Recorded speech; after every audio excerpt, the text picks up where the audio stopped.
Well, welcome to our informational meeting about community-based air quality monitoring program. This particular program is specifically used to connect churches with air quality issues in the St. Louis area. So I myself, my name is Beth Gutzler. I'm with Metropolitan Congregations United. I work with environmental justice issues. I lead the team to do things around clean water, clean air, and clean land. But specifically, we were able to create a partnership. We've had input from a variety of organizations to have not just the funding to do the work from the Missouri Foundation for Health, but also the knowledge base to do the work. Our guests today are from Washington University J. Turner Lab. Partnership in this work is also the Nature Conservancy around what does it look like to have nature-based solutions for air quality issues. And then also we've had support with interns through the Environmental Studies Department at WashU, and just the development of this grant and the input of Sierra Club. I always like to recognize as well as this foundational work started in, I think, April of 2021. It was almost a long time ago now, but we're continuing to look at what it is that is different in the air quality of St. Louis. So I always like to give the background of where this all came from. So at the moment, EPA requires 2 monitors based upon our population size. But when we read the environmental racism report from WashU in 2019, we knew that not every community in all of St. Louis, like even the St. Louis County, like I was looking at the permits the other day for air permits that are being issued all the way out in Winsville factories, right? So how can a few monitors in one area represent that large a population? And so there was a need to place these monitors in different areas to see where the differences are and what communities might be impacted differently. And in the racism report, it talked about allergy, asthma, different breathing issues. And we'll talk more about that, how that's all connected later. They were disproportionately affecting the health of low-income Black and Brown communities.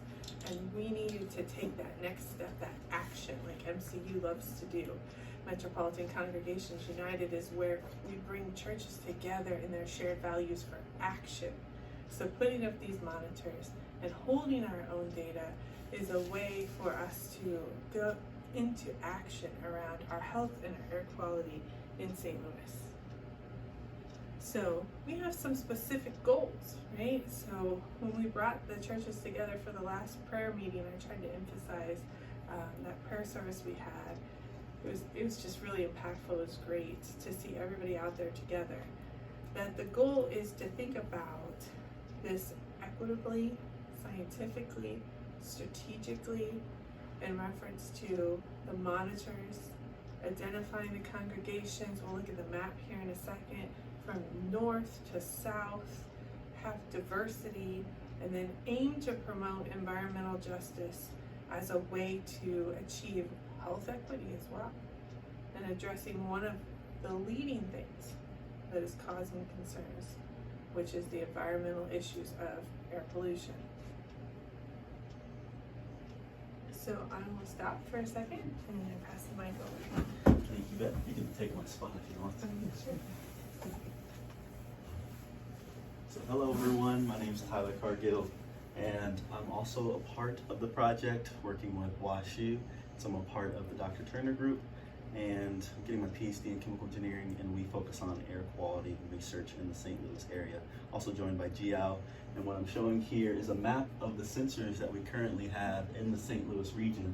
And so we have 14 congregations that have a particular sensor called the module air PM, and it's a low-cost sensor that measures particulate matter, and I'll get more into that in the future, or into the upcoming slides.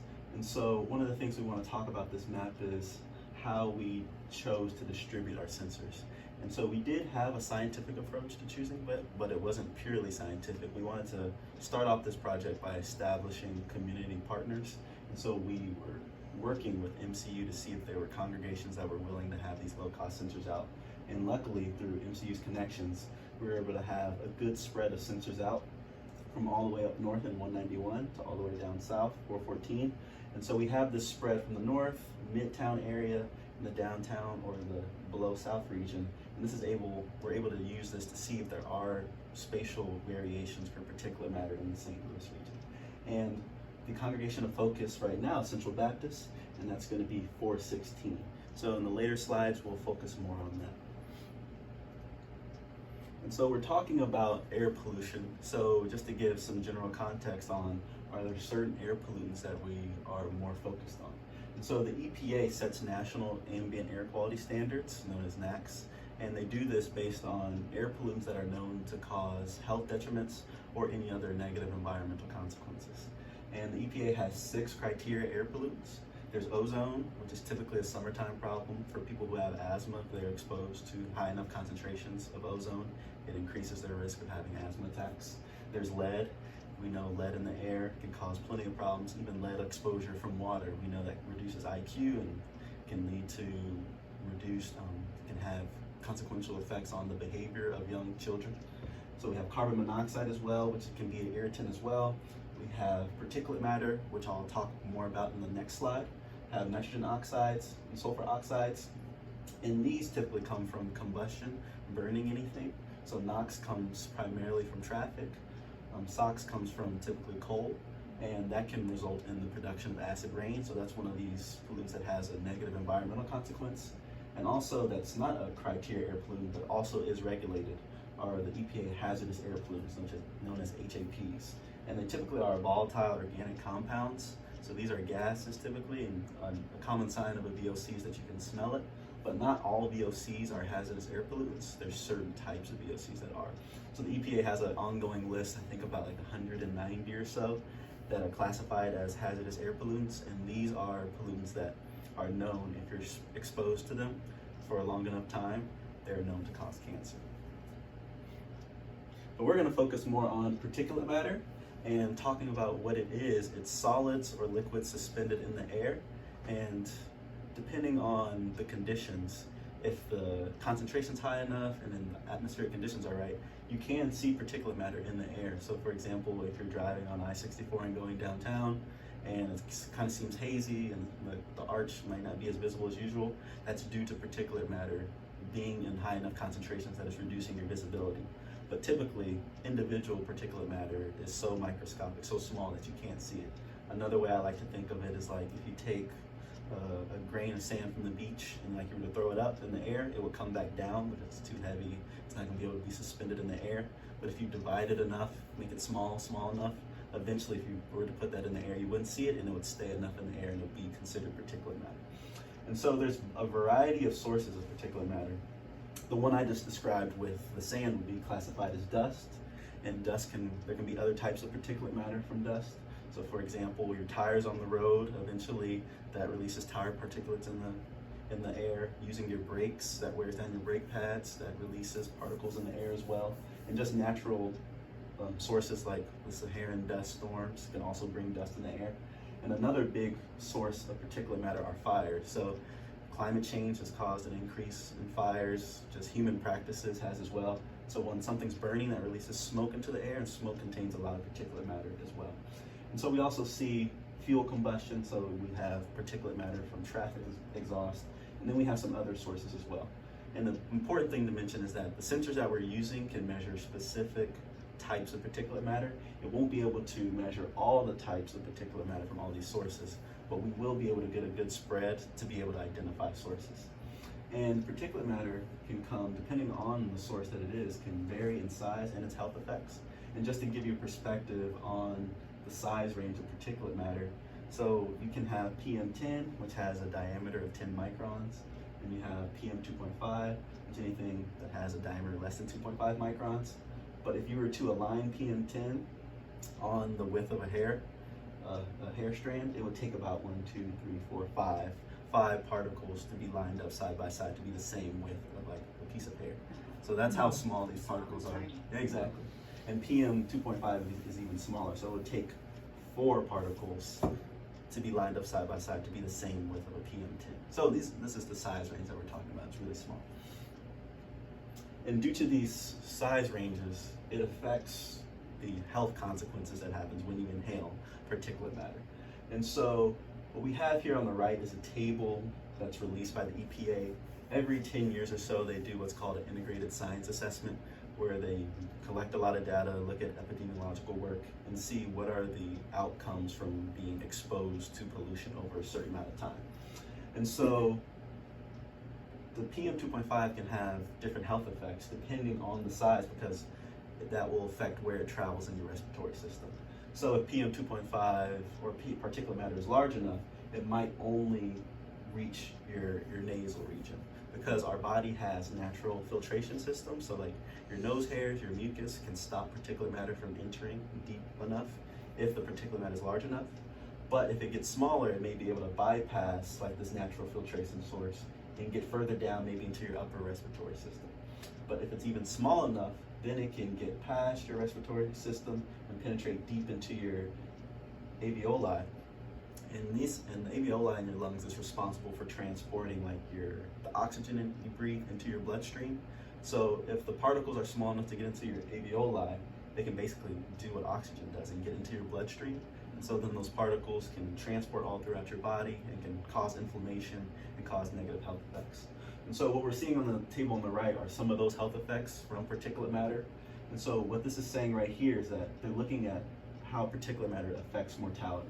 So if you have long-term or short-term exposure to particulate matter, they find a causal relationship with mortality. So that's basically saying any long-term or short-term exposure is known to increase your risk of mortality.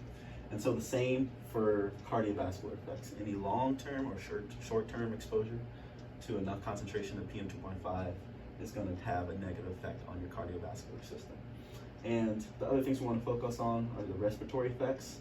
It's not as concrete for cardiovascular and mortality, but they're still suggesting it's likely to be causal. It's more likely than not it's going to have a negative effect on your respiratory system. The same with cancer, and we're still working on figuring out how it affects, for example, your nervous system, your metabolism, maybe reproduction and fertility. But this is why it's important to collect more data so we can have information to use to inform health studies to see how this affects people in the future. And because particulate matter can have these negative health consequences, the EPA tries to inform the people on when air quality conditions are good for certain types of pollutants. And so we have the air quality index, and it's based on the average amount of particulate matter that's in the air for a day.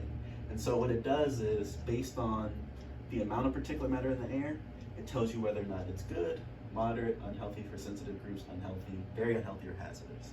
And so it basically simplifies the scientific way of describing particulate matter into just general labels to let people know how the overall air quality is. And it should be known that the EPA requires that over the whole entire year, your average air quality should be good, but for a day, it says it's acceptable if the air quality is moderate.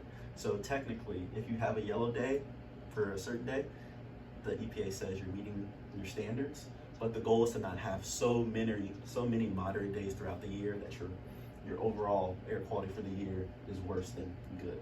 So we want to stay in the good, but you're going to see some moderate days probably as well.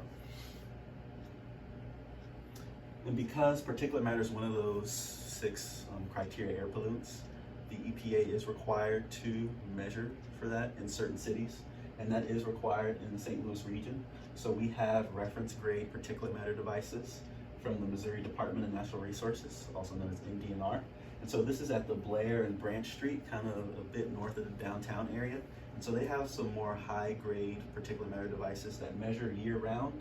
And so we're able to use these for 2 things. We can look at this data, because they've been doing this reporting for years on years. So we can look at this data to see how particulate matter concentrations have been at this particular location for a certain period of time, to see if these trends will continue with the data that we're seeing with the low-cost sensors that we've employed. And we can also use them to try and assess how our sensors are doing. So what we do is put our sensors, so for example, if you see right here, these are our sensors that we've been deploying at the churches.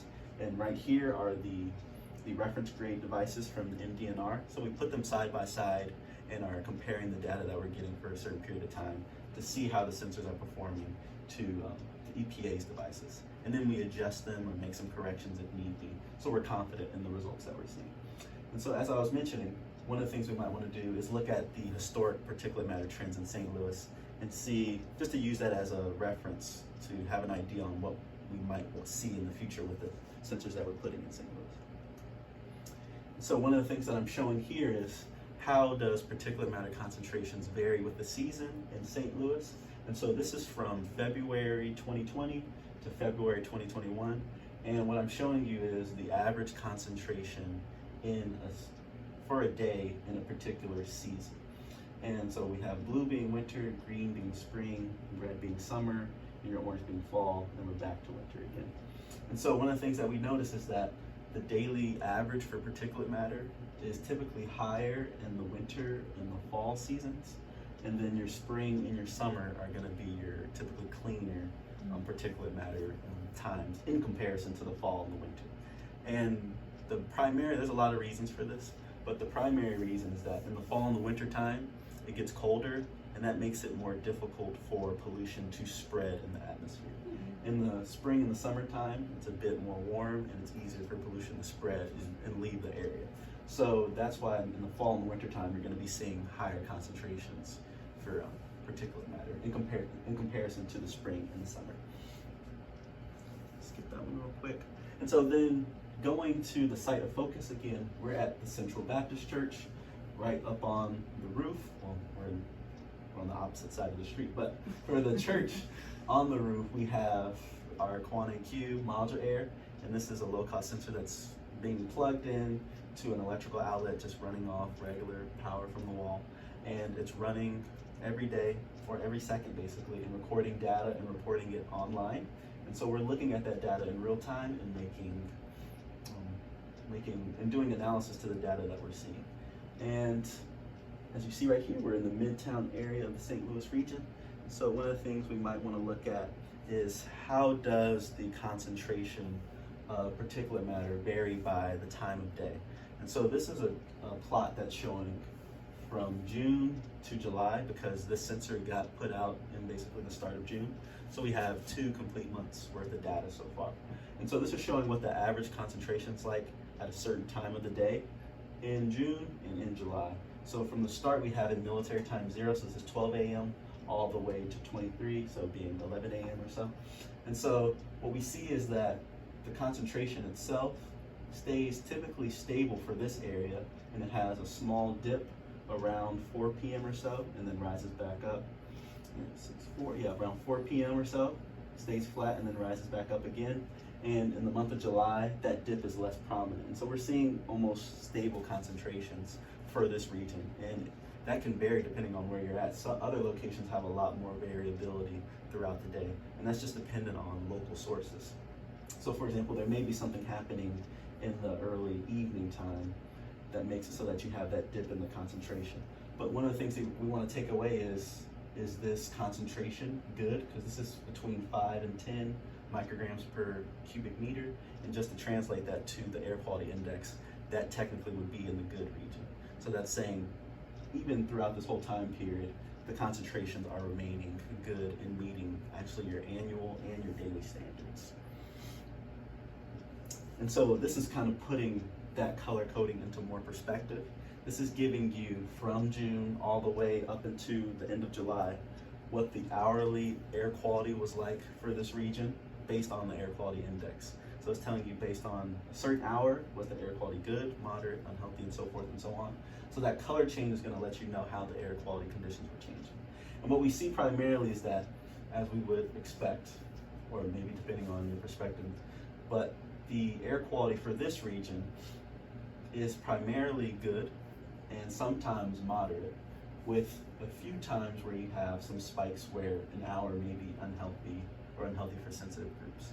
And that could be due to a variety of reasons. Maybe there was a large semi-truck that was idling nearby the church. Maybe someone had, did a barbecue nearby for a period of time. There was someone who was just doing a local fire maybe. And so we would need to look back on that data to see what could have been happening around that time to make the conditions unhealthy, and see if that's actually something that needs to be looked into and if that's an actual concern. But what we're seeing is that primarily we're good and moderate. And again, moderate being a daily regulation by the EPA. If you are moderate, you're technically meeting the daily standards. So then the next question may be, how does that compare to the other sensors that we have that also have been having data reports since June? So what I'm showing here is all the sensors that also have data from June up until the end of July. And again, 416 is Central Baptist. And one of the things that, it may seem like a lot going on, but one of our main observations we want to take away is what's like the ratio of the colors that we're seeing primarily. So we see for a lot of the other sites, typically there's mostly green and then there's some yellow as well, but all the sites seem to also be seeing primarily good air conditions when it comes to particulate matter, with those periods where there are moderate air conditions. And when looking at those moderate air conditions, you can see that when one site is yellow, typically another site is yellow for a similar period of time, another site's yellow for a similar period of time, and so forth and so on. And so what that's showing is that potentially for these certain locations, when air quality changes at one church, typically another church is seeing a similar air quality change as well. And again, we have those random fluctuations where some churches may have some spikes, some red spikes, when other churches don't see it.